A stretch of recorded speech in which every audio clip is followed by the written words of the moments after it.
Hey, Adi, what's going on, man? Welcome to the Power Hour. Uh-oh, Adi, And, and you're we got muted. you on mute. Hey guys, how's it going? Can you hear me all right? Yep, Yes, yep, sir. we How can we hear doing? you. Yeah, we're doing great. How about you guys? Doing well, doing well. You know, it's Monday. Nice high energy day. We're market's holding up okay. What's up with you? Yeah, nothing much. I'm based in Minneapolis, Minnesota, and we just started getting some warm weather right outside of negative 30 temps about 2 weeks ago. So enjoying the weather. Okay, there you go. You see, we had some nice days in Michigan. It was 22 degrees when I drove in this morning.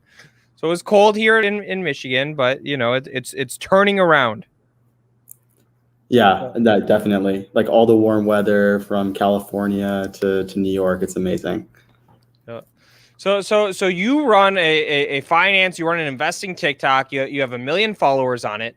What inspired you to get started? What motivated you to say, hey, this is something that I want to go do?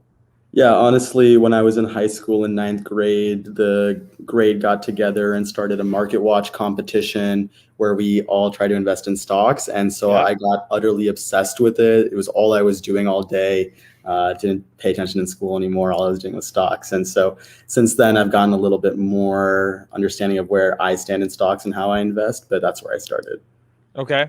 And do you have a favorite ticker right now? This Right is a now, stock idea show, so I always like to ask. You don't have to have one. We didn't prepare you, but if you do, we want to hear about it. honestly, and this is going to go all, I know it's going to sound boring, but my favorite is just going to be ARK.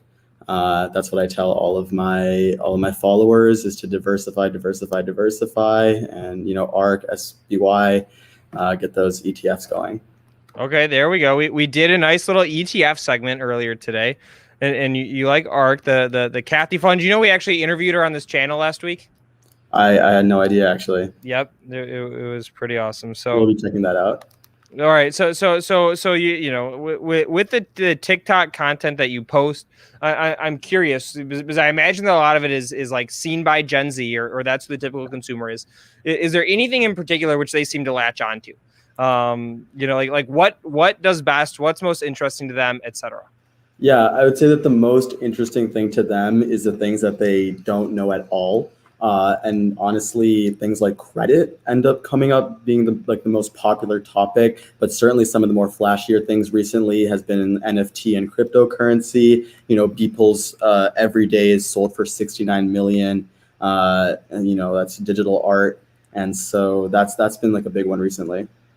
Okay, so you've got like the personal finance stuff, you have the NFT, the crypto stuff. What about stock market?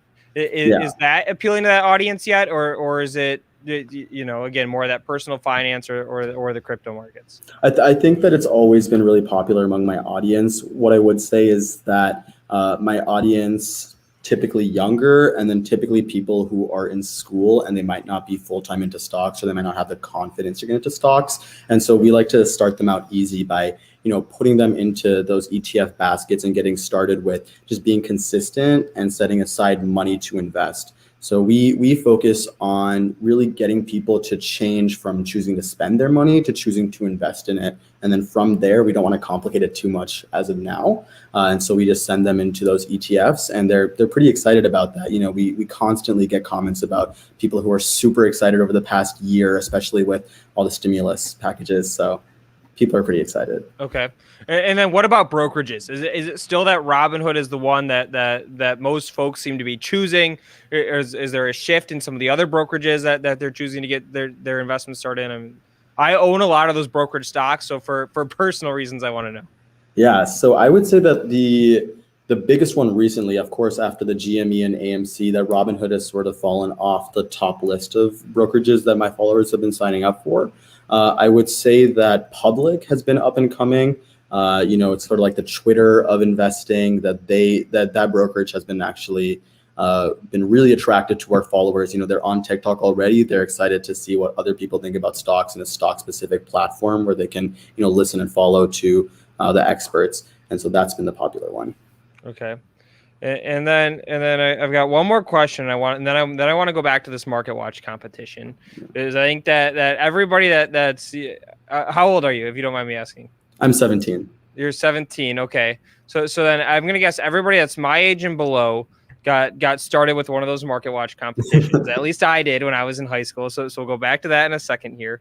But after people get started with ETFs, I imagine that they get into individual stocks relatively quickly. Yeah. Is that something that's fair or true? Yeah, I would say that there's like a split. There's either people who are satisfied with where they are and they continue just doing that consistent investing, and then they get those dividends and they just do that reinvestment plans. But yes, there's a lot of people who get so excited, watching those ticker symbols every single day, just watching the stocks, the stock market, and going up and down. It's addicting, and so people really get hooked really fast and they go to individual stocks. All right. So going back to this market watch competition, first things first, did you win? I did. Okay, congratulations. Do you know which stock led to the most outperformance, or was there a couple of them that did it? So it was actually really weird. Tesla. This was a couple of years ago. So it ended up being Costco that took the lead. I was down early in the game with retail, but at the end it picked up. And yeah, that's what really took me to victory there. All right. So you're 17. You got into the market early, right? Seems like first interest was somewhere 12, 13 years old. What got you into the market in the first place? How do you figure out what to buy? Like, what do you use for your research?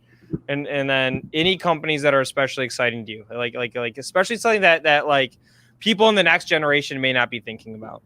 Yeah. Okay. So I would say that to answer the first part of your question, that when I first look at a stock, one of the books that really inspired me was just Warren Buffett and the Interpretation of Financial Statements, written by Warren Buffett's daughter-in-law, I believe. But that book talks about durable competitive advantage and how important it is to have that. You're building the moat around yourself, and then you're putting down the toll bridge. And so as far as you can widen that moat as possible to create that competitive advantage that's long term, that's the key thing that I'm looking for. If a company can prove that, and usually I look through their investor relations to determine if they're a good fit for me and a good fit for my risk tolerance, which is super important in investing. I don't personally like the super volatile stocks. I'd rather just not check the market every single day, but stay consistent with my investing.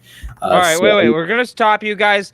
17 years old, already reading investing books. Round of applause there. Come on, it's Monday. We need to warm up the fingers. Let's get the hands clapping. Get the trading fingers warmed up. All right, so keep going. The next questions were like where you go to look for stock ideas, how you research them, and then also anything you're especially excited about that the next generation is probably not thinking about. Yeah, so I would say that my biggest source for just getting in the first point of contact with stocks is literally everything. I try to consume as much information as I can. So even if it's through social media, even if it's accounts that maybe I don't trust necessarily or aren't the most credible, I'll still take in that information and then do my own due diligence from there. So I'm really pulling from everywhere, every industry, every sector, and then doing my own analysis.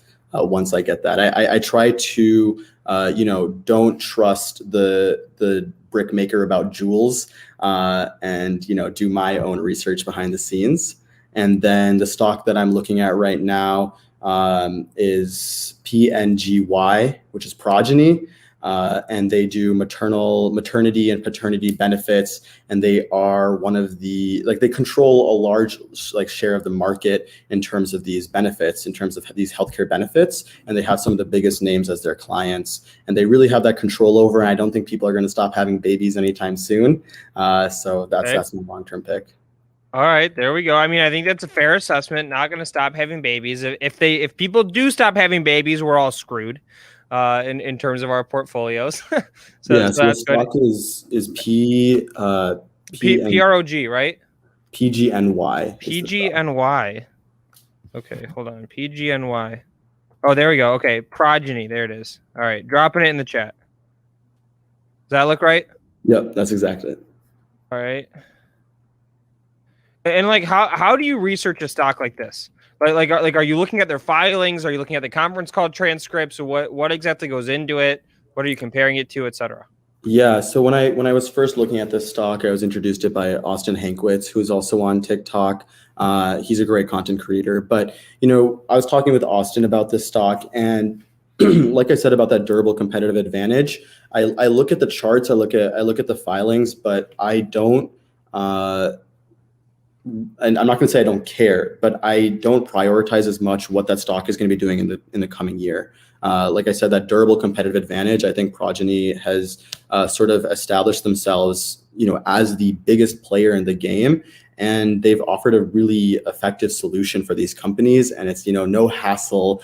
Sometimes when like insurance and healthcare gets really complicated, especially as a content creator in this space, I try to teach these things as simple as possible, but sometimes these concepts can only be understood through experience. And so when Progeny comes in and establishes a very clear solution for maternity and paternity, that's that sort of that moat that's being built and that toll bridge being put across. All right. There it is, guys. Pick. We have it. PGNY, Papa Golf November Yankee. Not a stock we've talked about on the show before. So we're going to do an air horn for that one. There it is. All right. And like 1 million followers on TikTok. That's significant. Like, do they have a monetization mechanism built into that, or how does that work? Yeah, so TikTok has a couple of different things. They have the creator fund, which is for anyone. It's basically like their YouTube ad revenue. It's TikTok's ad revenue. TikTok has its own programs, like the learning program, which if you create educational content, that they will sponsor your videos and pay you to create more. And then of course there's like sponsors, and there's our own assets that we try to sell. Okay. All right. Oh, definitely interesting. Definitely something we could do with Benzinga as well in there. So awesome, man. All right. Any final words of wisdom for us? Or where are you going to college next year? No, I'm not. All right. You're doing the entrepreneurial investing route? Entrepreneurial investing route, and the education is just from talking with people like you, Luke. There we go. Second round of applause. Let's go. Warm up those fingers, guys. I love it. Cool. All right, man. Well, let's stay in touch. We want to hear on the progress of the channel. We want to hear on the progress of the stock. Whenever you have new stock ideas, come back, because we always like pitches and ideas. Awesome. Thank you so much, Luke. It's great. All right. Thank you for joining us. Bye-bye.